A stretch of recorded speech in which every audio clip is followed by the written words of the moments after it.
Lauren Simonetti, we now want to go live to the president against the White House making comments about the jobs number. Thank you.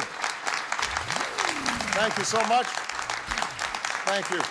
Everybody, please have a seat. Have a seat. Well, it is great to see all of you, and I hope you guys are having a wonderful summer. I am joined here today by moms and dads, husbands and wives, middle-class Americans who work hard every single day to provide for their families. And like most Americans, they work hard and they don't ask for much. They do expect, however, that their hard work is going to pay off. They want to know that if they put in enough effort, if they are acting responsibly, then they can afford to pay the bills, that they can afford to own a home that they call their own, that they can afford to secure their retirement, and most of all, that they can afford to give their kids greater opportunity, that their children and grandchildren can achieve things that they didn't even imagine. Every single decision that I make is focused on giving them that chance. Because if we want to keep moving this country forward, these are the folks who are going to get us there. And this morning, we learned that our businesses created 172,000 new jobs in the month of July. That means that we've now created 4.5 million new jobs over the last 29 months and 1.1 million new jobs so far this year. Those are our neighbors and family members finding work and the security that comes with work. But let's acknowledge, we've still got too many folks out there who are looking for work. We've got more work to do on their behalf, not only to reclaim all the jobs that were lost during the recession, but also to reclaim the kind of financial security that too many Americans have felt was slipping away from them for too long. And we knew when I started in this job that this was going to take some time. We haven't had to come back from an economic crisis this deep or this painful since the 1930s. But we also knew that if we were persistent, if we kept at it and kept working, that we'd gradually get to where we need to be. Here's the thing. We are not going to get there. We're not going to get to where we need to be if we go back to the policies that helped to create this mess in the first place. And the last thing that we should be doing is asking middle-class families who are still struggling to recover from this recession to pay more in taxes. Rebuilding a strong economy begins with rebuilding our middle class. And what we should do right now is give middle-class families and small business owners a guarantee that their taxes will not go up next year. When families have the security of knowing that their taxes won't go up, they're more likely to spend and more likely to grow the economy. When small business owners have certainty on taxes and can plan ahead, they're more likely to hire and create new jobs. And that benefits all of us.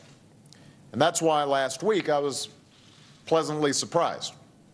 I was glad to see the Senate come together and extend tax cuts on the first $250,000 of every family's income.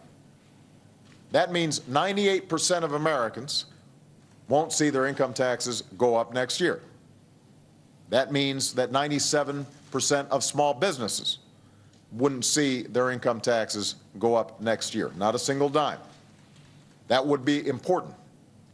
And that's why it's so disappointing that, so far at least, House Republicans have refused to follow the Senate's example and do the same thing. On Wednesday, they voted to hold these middle-class tax cuts hostage unless we also spend $1 trillion over the next decade on tax breaks for the wealthiest 2% of Americans. In fact, it's a little worse than that, because their plan would actually raise taxes on 25 million hardworking American families by about $1,000 each.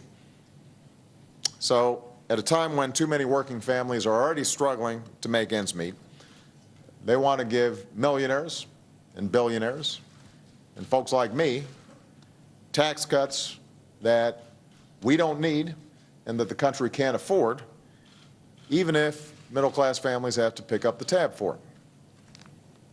Those are their priorities.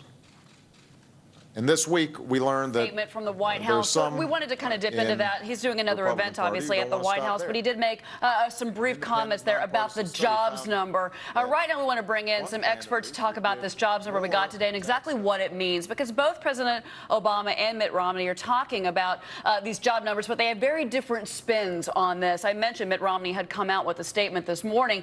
Christian Dorsey is the director of the Economic Policy Institute. J.D. Foster is a senior fellow at the Heritage Foundation. Both join me right now. All right, I want to take this first to you, Christian. You know, each candidate has very different views of what this job number means. Mitt Romney calling this, and I quote today, a hammer blow to struggling middle-class families. Christian, the president is just saying that middle-class families, things are coming back, jobs are better. Who's right here? Yeah. Well, you know, the truth is somewhere in between. You know, the positive nature is that we've had 29 consecutive months of job growth, and if you look at the average over the last 2 years, it's been remarkably consistent, around 150,000 jobs per month added. That's undoubtedly a positive sign, but the caveat is it's nowhere near enough to erase the deep hole of the 10 million jobs that were lost during the recession. So if our goal, as it should be, is to get back to that pre-recession level of unemployment, we're still looking at a decade if job growth continues at this pace. All right, but let me ask you this. I mean, J.D., if you look at the numbers that we got today, there are some troubling headlines that we're seeing, and I didn't really hear the president address those headlines. The fact that more Americans are leaving the workforce. We still have a wage issue happening in the country, and then you did have the unemployment rate tick up to 8.3%. Do you think that the president is making a mistake right now by not addressing that to the American people? Well, both candidates are trying to give some clarity to what is really a head-scratching report.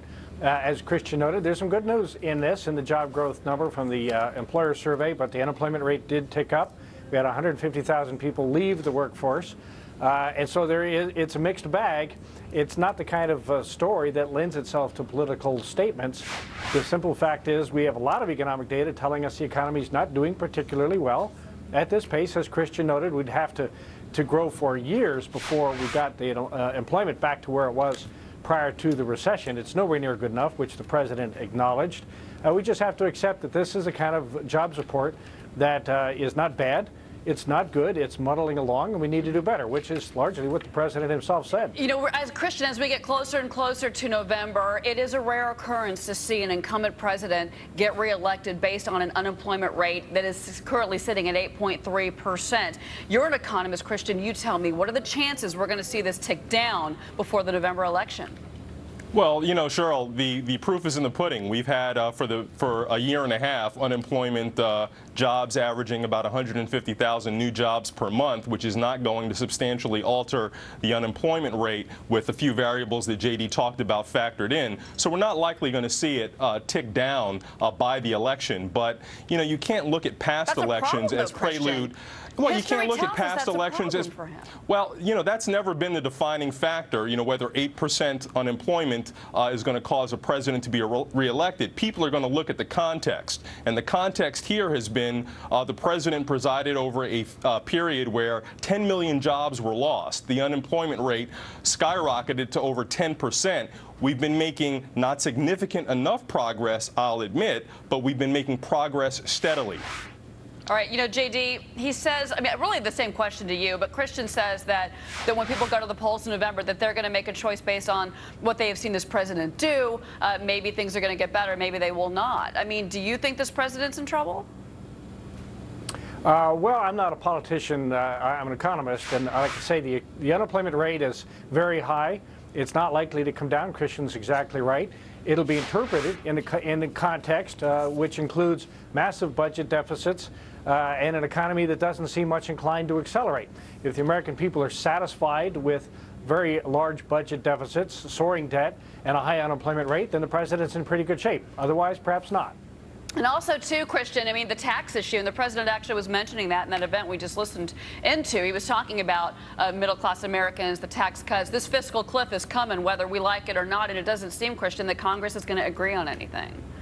Not likely. We're not going to see any movement on that before the election, I would prognosticate. But really, the election is going to turn on the prescriptions and the vision for how you actually accelerate job growth in this country. And what you have is, two very starkly different visions.